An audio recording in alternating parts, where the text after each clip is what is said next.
The site FurAffinity is foreign to pretty much no furry, alive or otherwise. It's essentially the largest hub of furry artwork posted by anyone competent enough to make an account. And although it's not unexpected, the site has quite a history of controversy and drama. The only thing is, to cover every drama involving the site would take anywhere between a month to a decade. So instead, we'll be covering some more substantial ones. And as one would imagine, most of them were caused by those at the top, namely the site's founder, Sean Peach, better known under the user handle Dragoneer. Now, Dragoneer has been FurAffinity's owner since 2007, after purchasing the site from its owner, Alcora. How did the two meet? Well, I can think of a few good reasons. Anyways, the person behind the purple, usually inflated or macro Digimon Sona is a currently 37-year-old man responsible for several incidents surrounding FurAffinity, as well as other events, usually caused by nothing more than being a foolish man. In this video, we'll be looking through some car wreck style controversies Dragoneer has gotten himself involved in. So, without further stalling, Dragoneer's start in the furry community of Philadelphia came around the late 90s to early 2000s. His user handle during this time was Preyfar, and his purple Sona was instead a hyena. However, his reputation didn't exactly fare much better then. A notable incident involving him would be referred to as the Olive Garden incident. In 2003 of November, a Pennsylvania fur meetup had taken place. The location just so happened to be at a bookshop in Olive Garden near Dragoneer's house. He caught word of the event as it was happening, but instead of checking online, messaging a friend, or even getting up and walking over to the event, Dragoneer opted to watch the group from his apartment window before ranting on LiveJournal about the matter. I just wanted to take a moment and thank each and every one of you who ventured out to find Chestnut Street out there in Philadelphia to see They Might Be Giant playing at the Barnes & Nobles right across from my house, to eat at the Olive Garden right next to where I live, and especially more than that, to not invite me, and to make sure nobody knew I didn't live there until after your party left the area. There's a special warm place in my heart for those who go out of their way to ignore me and prevent me from joining in anything that happens in the community.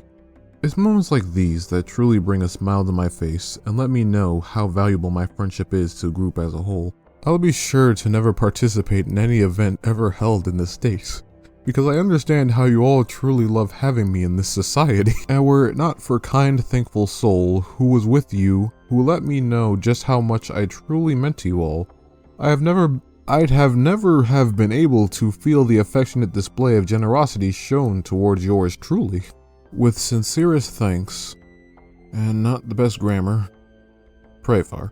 After this, Sean was told that the event was publicly announced, causing him to backtrack while going on about how local furries were mean to him for not going out of their ways to invite him, saying that they referred to him as next to clinically insane. Coupled together, I got extremely anger and hurt being all belief.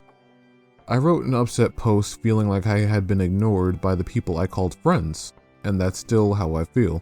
Imagine if half a dozen people you know and call friends are literally hanging out on your block, and they know how to get in contact with you, but don't. Then they message you the day after and tell you all about it. But then you also find out one person in the group purposefully didn't want you there, and made sure not to tell anybody until after everyone left. It all continues to read in the same rant-like style as the previous post, only this one says that the previous post wasn't a rant. As for the PA furry rant, it wasn't a rant. It was a pure sarcasm, not rantage, because using sarcasm I guess makes it not a rant. That is a pretty smart tactic, you know. So when I'm saying on Twitter how I want to bully my friend because he hates the lost meme, I could just write it off as pure sarcasm, not rantage. I'll be immune to all possible criticism. Back on topic, it was also during this time that Dragoneer would spawn his grudge against another notable furry, chairman of Anthrocon, Uncle Kage. The grudge had began due to Kage upstaging Dragoneer at a meet that he was hosting. He would never host another fur meet again because of this. Well, at least until the creation of FurAffinity United. Moving forward, it wasn't until later in 2008 that Dragoneer would post on the FurAffinity forums saying that he was over and done with all the petty crap he had done in the past, and that he would be moving on to become a better person. To show that he had moved on from the events that happened 5 years ago, In 2010, he would create multiple sock puppet accounts on the FurAffinity forums. This was simply to foul-mouth Kage, Anthrocon, as well as the general furry community of Pennsylvania. And all the while, he would essentially, for lack of a better word, simp for himself. His posts would use words such as, "I can share a story too. A guy I used to know, he used to go by Prayfar, you may know of him. Started up a bunch of meets and art jams years ago in PA. Small, but had a bunch of people. He told me he did a meet in the King of Prussia Mall. Kage and his crew showed up and said, screw the mall, let's go to the zoo." And over half of the meet blindly followed Kage and everyone else to the zoo. In November. In the rain. Prayfar got pissed. Never held a meet again after it was taken over. Who goes to the zoo in the cold ass rain?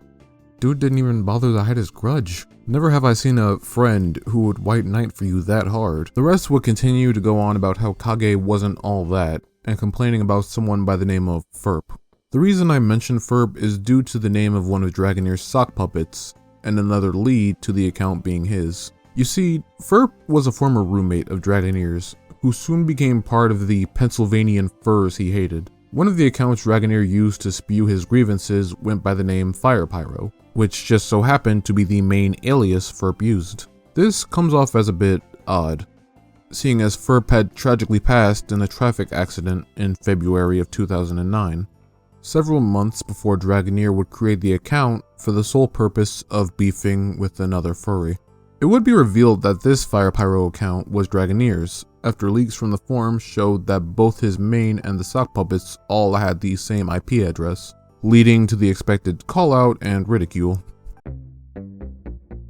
Now, as you would expect, Dragoneer can come off as grandly paranoid. If the fur-meat incidents didn't give this impression off, the multiple times he said he doesn't trust anyone should most certainly do just that.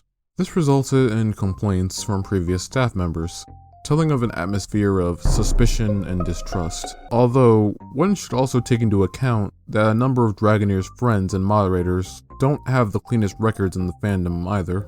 If a moderator were possibly to get into a controversy, instead of defending that person's actions or criticizing them, he would instead fire them before having that moderator create their own sock puppet account to moderate from instead.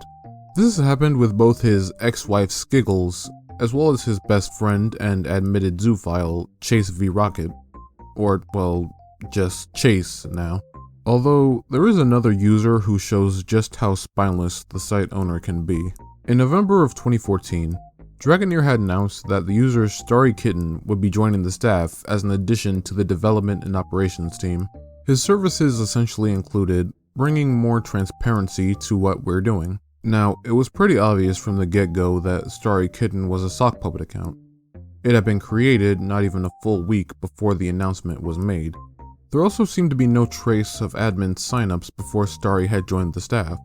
It wasn't until several users pulled the announcement apart that Starry Kitten would eventually cave in, admitting that he was the user Zitonuke, the same Zitonuke with a history of hacking and sabotaging projects he's been involved in. These projects include Pokemon World Online, F-List, and multiple Terraria and Starbound mods.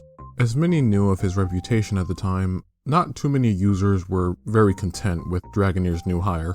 Dragoneer, however, didn't seem to find a problem with the problematic past of his friend and neighbor Zitonuke. And it should be noted that Dragoneer defended him while getting repeatedly stabbed in the back by who he was defending. Even before the announcement had happened, Zitonuke was nested into the administration team, revealing that he had been a hidden admin for a year prior. He would also reveal that a server purchased with user donations had been sitting unused for over a year. But even with Zitonuke spilling these damning details, Dragoneer had his back, deleting negative journals and comments on the matter. He even went so far as to claim that anyone saying that Starry Kitten was actually Zitonuke was harassing and doxing him. About a month after the announcement was made, Zitonuke would publicly step down from the position.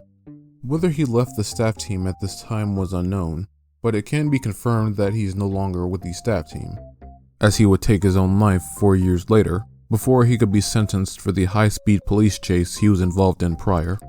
And with that, I will be bringing this part to an end. For my sake, it will be better to split up this plethora of deplorable behavior into multiple videos, preferably 2.